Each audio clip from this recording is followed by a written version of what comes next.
మాటలలో, దేవుని యొక్క శాసనాలలో ఒక్క మాట కూడా మనం అతిక్రమించకూడదు.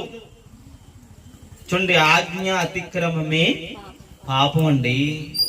పాపం అంటే ఏమనుకుంటున్నారు? పాపం అంటే వాక్య ప్రకారంగా మనం బ్రతకకపోవటం.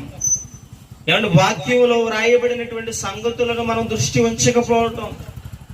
అండి, బైబిల్లో దేవుడు ఏం చెబుతున్నాడో మనం చదవక, గ్రహించక, ఇష్టానుసారంగా.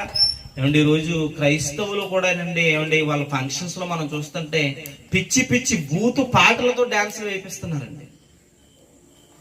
ఏమండి, మరి ఆ జబర్దస్తులని ఏమండి ఇలాంటివన్నీ కూడా లోకంలో ఉన్నవాడు దేవుడు అంటే తెలియదు కనుక వాడు పాటించాడు, వాడు చేస్తున్నాడు, వాడు చూస్తున్నాడు, వాడికి అర్థమైనటువంటి ఆలోచనల వైపు వెళ్ళాడంటే ఒక అర్థం ఉంది. కానీ దేవుణ్ణి నమ్ముకున్నానని చెప్పుకుంటున్నటువంటి క్రైస్తవ్యమే అంటే పాడైపోతున్నప్పుడు ఎవరికండి బాధ? ఎవరికైనా బాధ ఉందా చెప్పండి? చీమ కుట్టినట్టుగా కూడా లేదండి.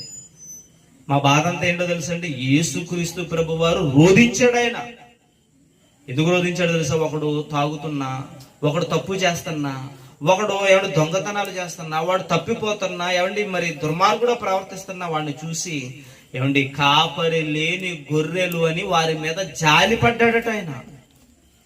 అయ్యో, వీరికి చెప్పేవారు లేరు, వీరు ఎలాంటి కార్యక్రమాల్లో వెళ్ళిపోతున్నారు అని పాపం చేస్తున్న ప్రతి వారిని చూస్తున్నప్పుడు ఆయన మనసు ఎలా ఉందో తెలుసు, గాయపరచబడుతుంది. చాలా బాధపడ్డాడు. నేను ఎంత బాధపడ్డాడంటే రోధించాడు, గుండెలు బాదుకుని రోధించాడు.